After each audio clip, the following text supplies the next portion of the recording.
Hello and welcome back to Lower Intermediate Conversation with Professor Kent Lee.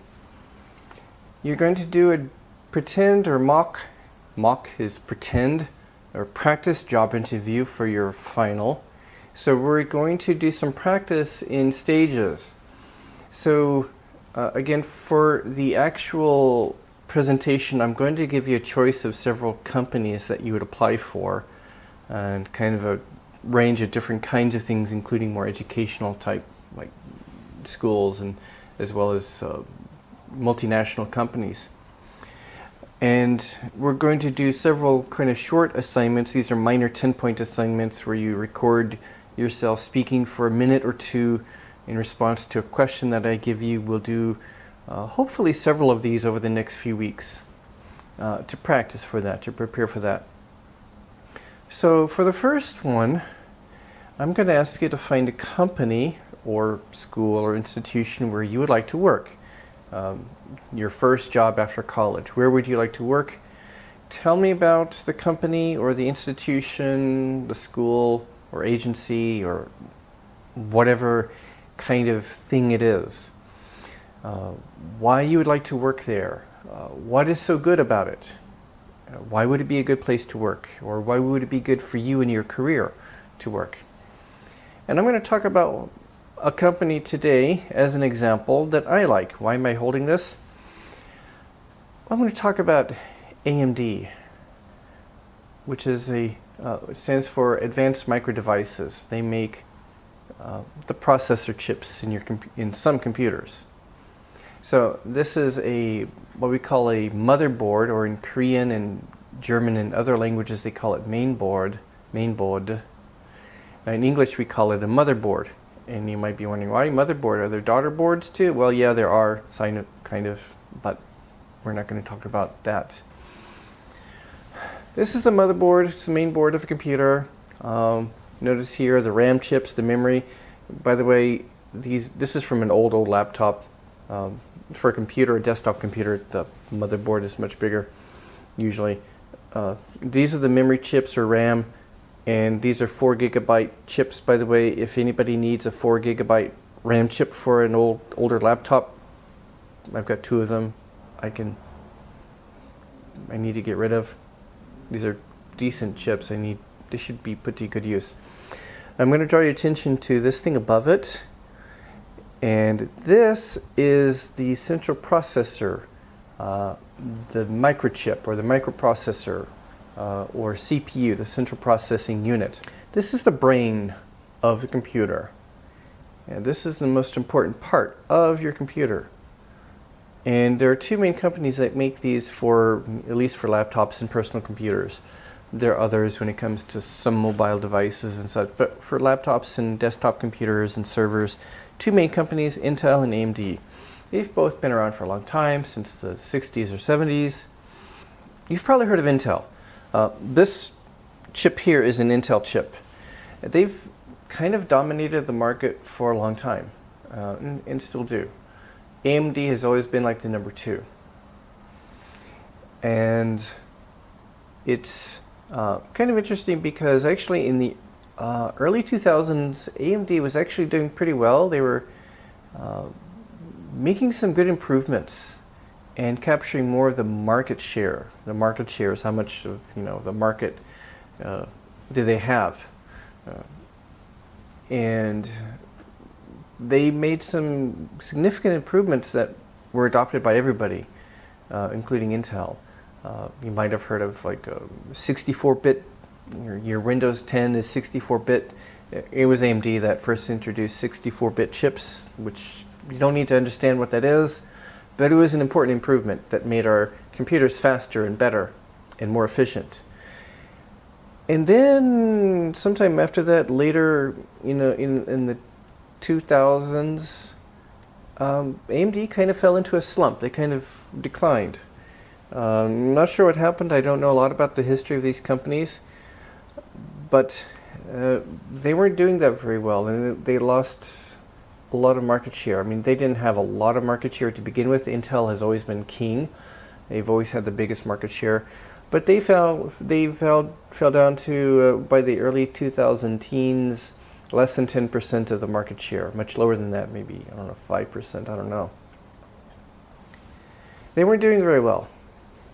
And pretty much Intel had no competition, and pretty much most of the chips in our computers have been Intel chips. Well, Intel got kind of lazy. I mean, they have great engineers, and they did make a lot of improvements, a lot of our technologies thanks to Intel. But as AMD declined, Intel got lazy, and they weren't making really significant improvements either in the performance or efficiency of their chips and their products.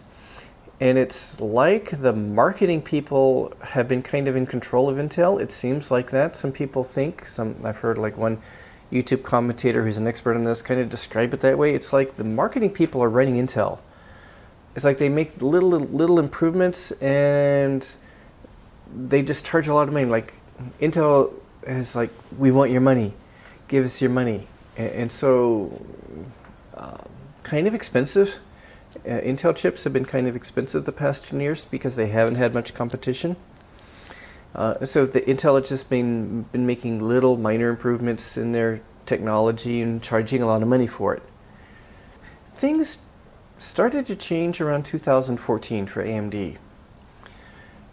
Lisa Su became CEO of AMD in 2014, and she's turned the company around. And if you haven't heard the technology news, the tech IT news in the past year, wow, things have been really interesting. 2014, AMD is in a big slump. Lisa Su had worked for some other big tech companies. She's apparently pretty smart as an engineer and as a business executive. Pretty good. But AMD has focused more on the technology rather than marketing. It's been like the engineers have been in charge of AMD and not the marketing people. Since this time. So things didn't turn around right at first. Lisa Su is apparently focusing more on long-term strategy for turning around her company. And it's just now starting to really pay off. Now, they did start to make improvements. They came out with some new chips, started coming out with some really new, nice chips, improving, around, I guess 2016, 2017. So by that time, they had gotten to about 10% of the market share, like 2017, I think. So they were starting to make improvements, but they were always kind of like low-end computers, like your budget computers, budget laptops would probably have AMD because they were cheaper. They weren't as good as the Intel stuff, but they were cheaper. So AMD was making improvements in the low-end market, the low-end chips. But they were setting their sights on the whole market. So apparently they've been planning pretty well. They've been kind of coming out like interesting improvements along the years, 2016, 17, 18. So it takes quite a while from the planning stage to when like these things actually come out and hit the market. It takes a long time to do the engineering, the planning, and then testing and all that. It takes time. So they focused at AMD on the long term. So 2016, 2017, they're coming out with some better chips. Start to see some interesting improvements. Okay, suddenly, I think like third and fourth quarter. Fourth quarter, so the business year is divided into quarters. We talk about Q1, Q2, Q3, Q4, quarters 1, 2, 3, and 4. So around third quarter, or even before that, October last year, 2019, October. Suddenly, AMD starts announcing new chips with significant improvements in performance, speed, and energy efficiency, power consumption. And people were surprised. Like, we were not expecting this amount of improvement from AMD. So October hits, and they start coming out with new chips, not just low-end, but even medium range, and even high-end, some high-end, high-level chips for like the really power computers, like servers. So from October through December, AMD kept announcing new chips, significant improvements in the technology. And suddenly, Intel is looking like an old sloth. Like, what's Intel doing? AMD is suddenly improving things, and they got good prices. In certain levels, certain markets, AMD is now starting to offer chips that are better, faster, and cheaper than Intel. So since then, the IT community and the business world has been looking at AMD like, whoa, what's happening? Like, these are like sudden improvements in like low-end, medium, mid-range, high-end personal computers and servers and everything. Suddenly, AMD is coming out with a lot of new products that are cheaper and better and faster than the Intel stuff. And Intel is about to announce a new line of chips. And then right before that, AMD came out with, a few days ago, with their announcement of, we got some new chips to compete with you. So it's like Intel is getting left behind. I mean, in terms of technology, AMD is just killing Intel. I mean, they still don't have a majority of the market share, but their market share is going up. All of the excitement has been around new AMD chips, and now it's hitting laptops and personal computers, new AMD laptops with AMD chips. And that's where the excitement is in the market right now. So AMD has really turned themselves around. And if I were doing a computer science degree right now, if I were doing a college degree in computer engineering, electronics engineering, if I were doing a PhD in engineering right now, I would probably be looking for a job at AMD. I would probably be preparing my resume, because if I work with like circuits and chips and or motherboards and stuff, I would be preparing my resume to apply for AMD. Maybe Intel as a backup, but it seems like AMD is where it's happening. That's where the hot stuff is. It's like this CEO, she knows what she's doing. And like, what is Intel doing? They don't have like any significant real improvements in the technology coming until maybe in 2 years, maybe. They're kind of behind AMD when it comes to some of the technology now, significantly. You know, I like to build computers, and I'll show you my computer. This is one I built a few years ago, and next time I get a laptop, I'm going to get an AMD laptop. Next time I build my own computer, when I need to build a new one, maybe later this year, AMD is coming out with some new stuff later this year, I know that. So I'm going to wait for that to come out, and I'm going to buy AMD stuff, AMD chips and products for the next time I build a new computer. Or maybe I'll take this one and rebuild it, change out the inside, the internal components. So this is an example of a company that I might like to work for. Because why? Because suddenly AMD has emerged as a market leader. They still don't have the biggest market share, but it's really increasing significantly. And if I were an engineer, I would want to work for AMD. It seems like their leaders, their CEO and other leaders seem to have a clear vision for where the company is going, and what we are hearing about some of the improvements, some of the new technology that they're going to come out with over the next 2 or 3 years sounds really interesting, and it's ahead of Intel. So suddenly AMD is overtaking Intel, at least in terms of the technology and the excitement and the quality of their products. And that's a company I would want to work for if I were studying engineering. So that's an example of something I would talk about. If I were applying for, a job at AMD, I would talk about my own technical background if I were an engineer, and I would talk about AMD and the improvements that they are making and the stuff they're working on, what they've got in the pipeline, that is what they've got planned to come out in the next couple of years. And I would say, I find that exciting, and this is the company where I want to work for. This is exciting, and I want to work on this kind of technology that you're working on right now, and this kind of product that you're working on right now. Your CPUs and your graphics cards and your other stuff that you've got coming. That's where I want to work. I want to work on these kinds of improvements and these kinds of new advances in your technology, because right now AMD is just so far ahead.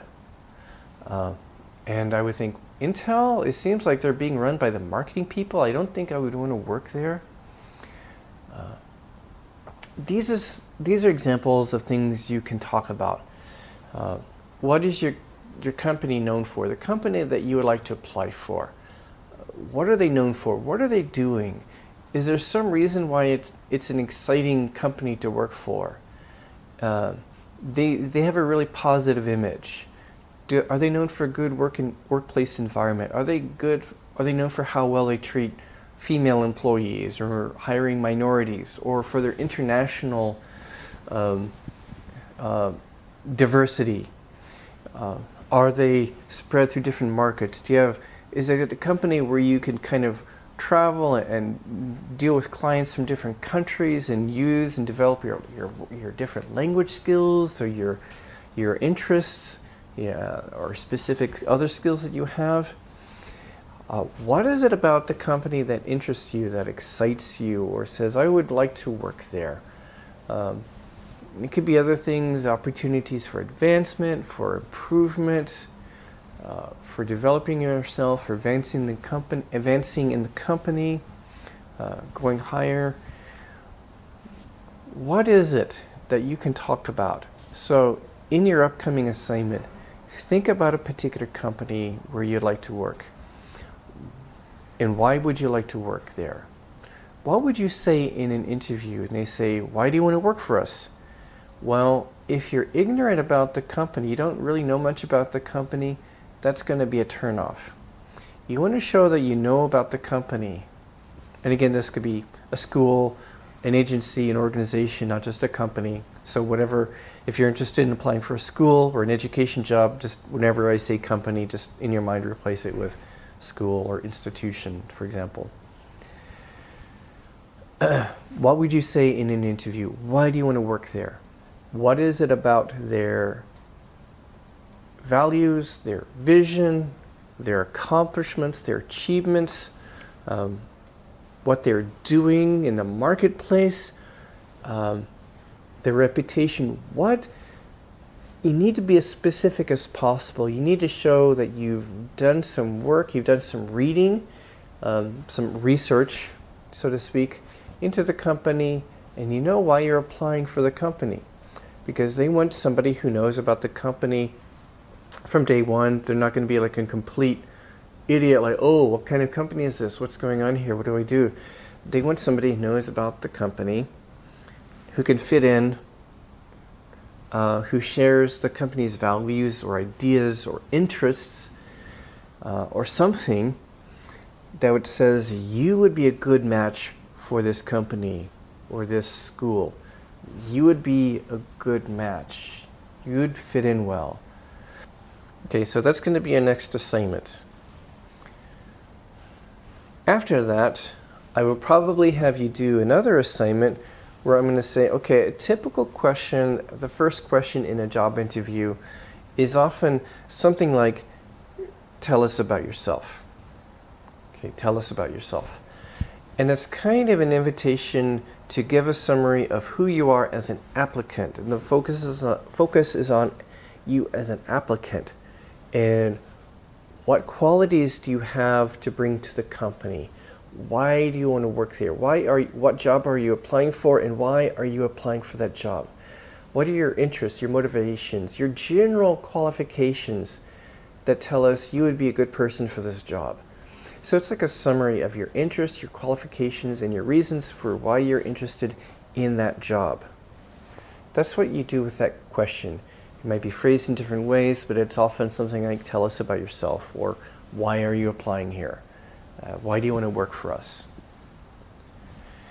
In my case, if I'm applying for an academic job, for example, I would say, okay, I have pretty diverse experience in cognitive psychology and in linguistics, in different areas of linguistics, and I'm eager to develop these particular skills and to apply my teaching skills. I've taught, academic English at Kode for a long time, and I'm eager to bring these skills here to teach college students, to teach freshmen, and to do research. These are my areas of research, so it kind of summarizes what I'm interested in, and these are kinds of research that can benefit what I do in the classroom and would be of value to other linguists and other language education people, something like that. Okay, that's just a rough idea of what I might say. My actual interview was kind of different. Don't quite remember what they asked me in my last interview when I got this job, but they were very nice, friendly interviews anyway. So your first upcoming assignment, tell me about a company or a place where you would like to work and why. Then the follow-up assignment coming after that will be, how would you answer the question, tell us about yourself? How would you kind of answer that first question in a job interview? So those are your next 2 assignments. Good luck on those assignments, and I look forward to seeing your videos. I will have you upload them in the LMS. So no more Google Forms, I think. Just short video assignments that you upload in the LMS. So look forward to seeing your videos, and I will see you later. Goodbye. Why am I applying for this job? Well, I have spent a number of years learning a wide variety of linguistics areas, particularly applied linguistics, phonology, and psycholinguistics. And I've always been interested in practical application of those types of linguistics. At the same time, I have taught courses,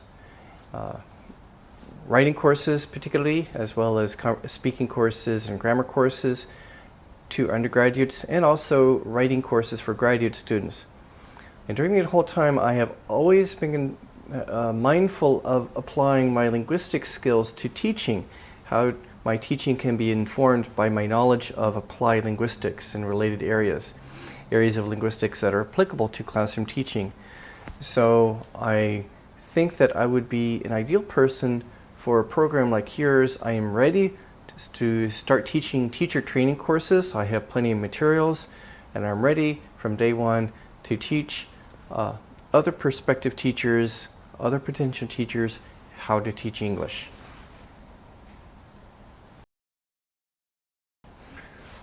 Well, let me tell you about myself. I've spent the past several years teaching in a teacher training program.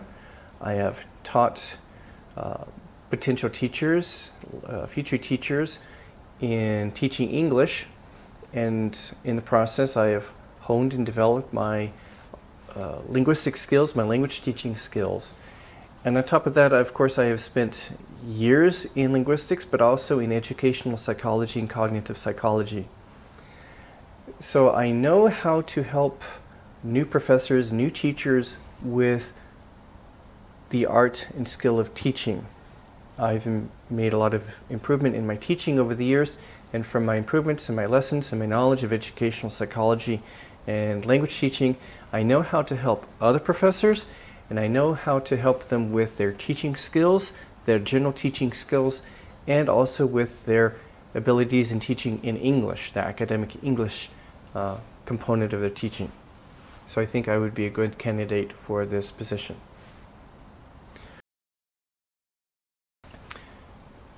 I'm applying for this position because I have a broad background in linguistics and in teaching skills courses.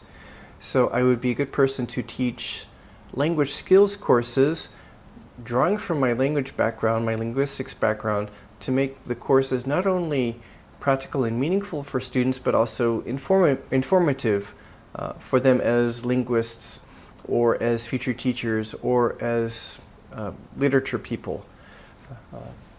I also have a number of research interests. I have papers that are pretty much ready to go and research projects that are ready to go. So I can also conduct research, and this research is many times research that is also going to benefit my teaching, my classroom teaching. So I think I would be a good candidate for this job.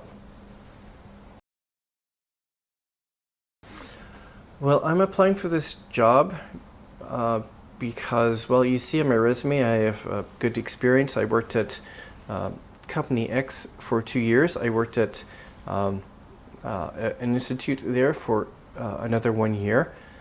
And I worked at your competitor, Company Y, for 3 years.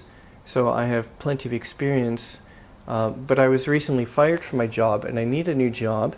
I need to feed my family. Otherwise, we will get kicked out of our apartment, and we won't have any food to eat. So I'm just asking you, please give me this job. You know, I have years of experience. I'm a good person, and I promise you I'll work really hard. Just please give me this job. I really need this job, please. No, I'm not going to go. I'm not going to go until you give me the job. No, don't send the security. Please, let me have this job. I need it. I need the job.